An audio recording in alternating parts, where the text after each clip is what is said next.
आप हैं निष्कर्ष भारत के साथ और मैं हूं मनोज चतुर्वेदी। क्लास में ज्यादा उछल कूद कीजिएगा तो मास्टर साहब या तो क्लास से बाहर कर देंगे या बेंच पर खड़ा कर देंगे। जी हां, कल इसी तरीके की कुछ चेतावनी 18वीं लोकसभा के बने नए स्पीकर का मतलब 18वीं लोकसभा के अध्यक्ष बने ओम बिरला ने पप्पू यादव को दे दी। पप्पू यादव बड़ा ज्यादा उछल कूद कर रहे थे। उन्होंने पप्पू यादव से कहा कि पप्पू जी, आप सीनियर मेंबर हैं, जरा सही तरीके से रहा कीजिए। यानी कि एक सीधी चेतावनी थी, क्योंकि पप्पू यादव की देखी गई है कि हमेशा एक आदत है कि वो बीच में टोका टोकी निश्चित तौर पर करते हैं। ताकि ओम बिरला बड़े सख्त हैं, उन्होंने पप्पू यादव को चेतावनी दे दी कि आप सीनियर हैं, थोड़ा एकदम लहजे में रहिए, थोड़ा सही तरीके से संसद की गरिमा का ख्याल करके बैठिए चुपचाप। क्या है पूरा मामला, आपको बताते हैं। दरअसल निर्वाचन के बाद सभी पार्टियों के नेताओं की ओर से स्पीकर को बधाई दी जा रही थी। पक्ष विपक्ष के हर नेता एक एक कर धन्यवाद ज्ञापित कर रहे थे। इसी क्रम में जब कोल्लम के सांसद एनके प्रेमचंद्रन बोल रहे थे तो निर्दलीय सांसद पप्पू यादव कुछ कर रहे थे, जिससे ठक ठक की आवाज आ रही थी।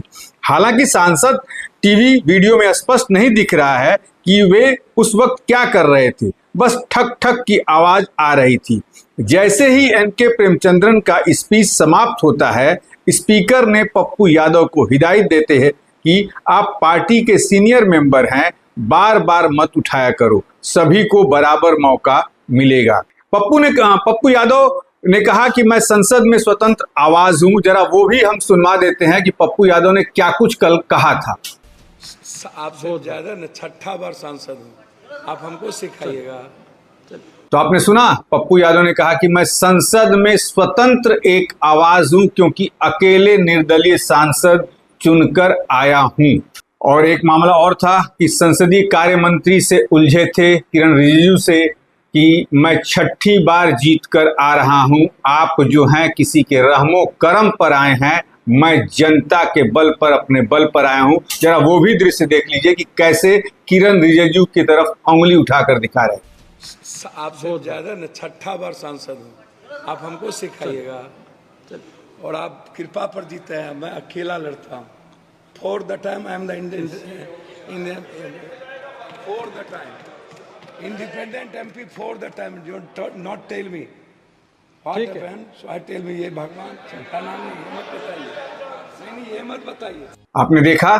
और ये तमाम चीजें जो हैं शायद ओम बिरला के दिमाग में घूम रही थी कि पप्पू यादव पहले दिन से ही कुछ ऐसा अपना व्यक्तित्व संसद के अंदर स्थापित करना चाहते हैं जिससे लगे कि वो सिर्फ बिहार से अकेले जीत कर आए।